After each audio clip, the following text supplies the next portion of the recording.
ചെമ്പനീർ പൂവേ നീ അന്നേതൊരു രാവിൽ നീലമഞ്ഞിൽ വിരിഞ്ഞൻ കൺമുന്നിൽ മിഴിച്ചിന്നി.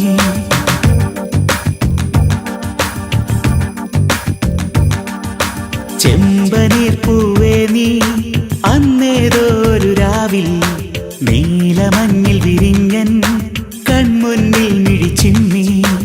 അത്ഭുതം അടങ്ങാതന്നു ഞാൻ അങ്ങനെ നിശബ്ദം നിൽക്കവേ, എങ്ങു പോയി പ്രകാശം നൽകി നീ.